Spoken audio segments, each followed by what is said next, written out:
A greve dos caminhoneiros completou 9 dias e causa desabastecimento de combustível e alimentos.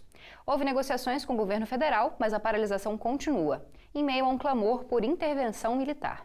E para tentar entender melhor esse cenário, nós vamos conversar agora com o professor Francisco Tavares, da Faculdade de Ciências Sociais da UFG e também cientista político. Boa noite, professora. Obrigada pela presença. Boa noite. Uma alegria estar aqui para conversar sobre esse tema.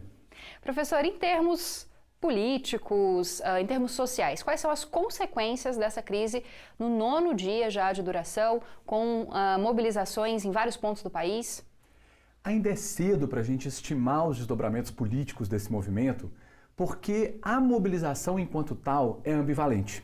Por um lado, há vetores que pedem redução de fontes de custeio da Seguridade Social, aquilo que a gente vê na imprensa como a redução do PIS e da COFINS, ou seja, retirar dinheiro da saúde, da previdência e da assistência social para garantir a política de remuneração, seja das grandes transportadoras, seja das próprias grandes transnacionais do petróleo.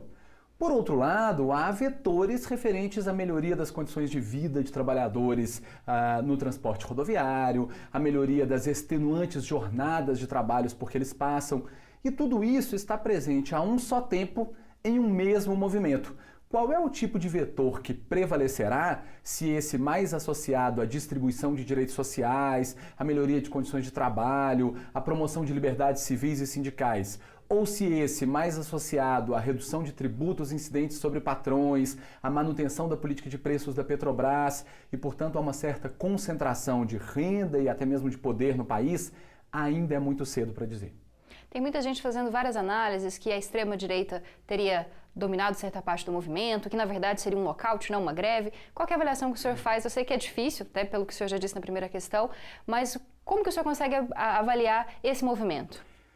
Do ponto de vista socioanalítico, a clivagem entre lockout, greve de patrões, e greve não vai nos ajudar muito. Porque o que existe é uma categoria, principalmente de trabalhadores ditos autônomos, mas que em geral prestam serviços apenas para uma só empresa ou para uma só grande distribuidora de mercadorias, que tem as condições mais precárias de trabalho.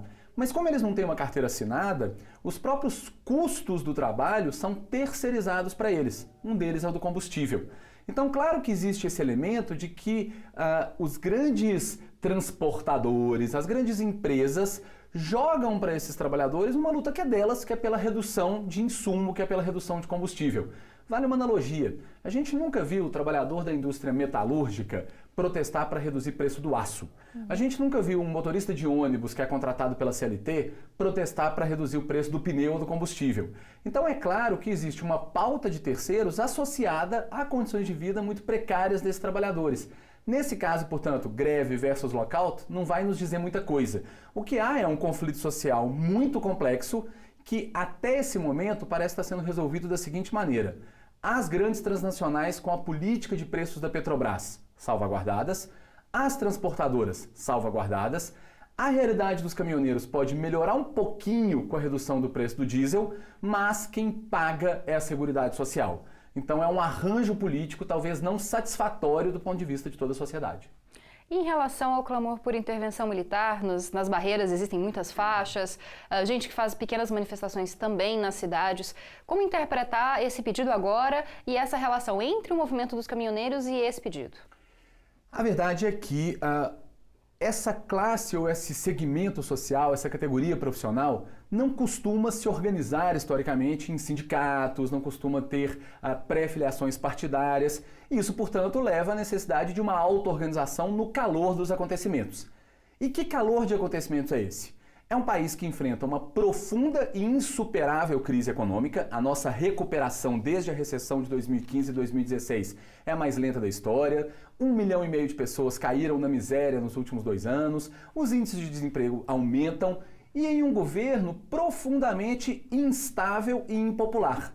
O problema é que nesses quadros, então, de um país ingovernável e economicamente insustentável, soluções como a de extrema-direita costumam aparecer. As pessoas, portanto, tentam se agarrar a lideranças individuais carismáticas, a soluções fáceis militares. Mas como nos mostra, por exemplo, o desdobramento do Egito em 2013, como nos mostram os anos 30 em toda a Europa, como nos mostra o próprio Brasil ali em 64, essas assim chamadas soluções costumam piorar muito o problema que elas querem resolver. Basta a gente lembrar que não faz muito sentido uma greve por um regime militar em que geralmente a primeira coisa que é suprimida é o direito de greve.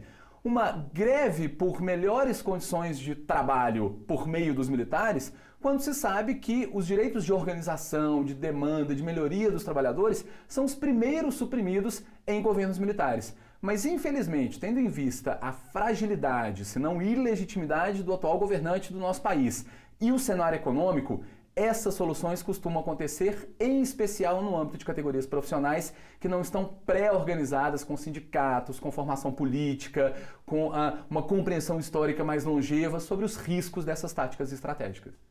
Para encerrar, professor, não sei se vai ser possível responder, já dá para pensar numa consequência disso para o governo Michel Temer, que com baixíssima aprovação popular, e para as eleições de 2018 que já estão aí? O governo Temer fica um pouco mais instável, um pouco mais ilegítimo e agora ele tem dificuldades para poder se manter até mesmo com a Câmara Federal, onde ele ainda conseguia bancar-se, né? O Maia, presidente da Câmara, declara veementemente que não vai, por exemplo, conduzir uma redução de tributos tal como ele pretende. Então é mais um pouco de gasolina no incêndio da falta de legitimidade do governo. Quanto às eleições, é cedo para estabelecer alguma consequência em relação a isso. Por um lado, a população percebe que a assim chamada política de livre mercado, de ausência do Estado da economia, leva, por exemplo, ao aumento do preço dos combustíveis. Por outro lado, a extrema-direita sai mais organizada deste processo. E, curiosamente, é uma extrema-direita que pede mais livre mercado. Portanto, os dois vetores se potencializam, mas a gente não sabe como isso chega até outubro e de que maneira leva esforços para um lado ou para o outro do espectro político na disputa eleitoral. A gente com certeza vai conversar com o senhor mais perto da eleição para falar sobre isso. Muito obrigada, professor, novamente, por sempre nos dar muitas contribuições a respeito desses temas. Imagina, é um prazer, eu fico sempre às ordens.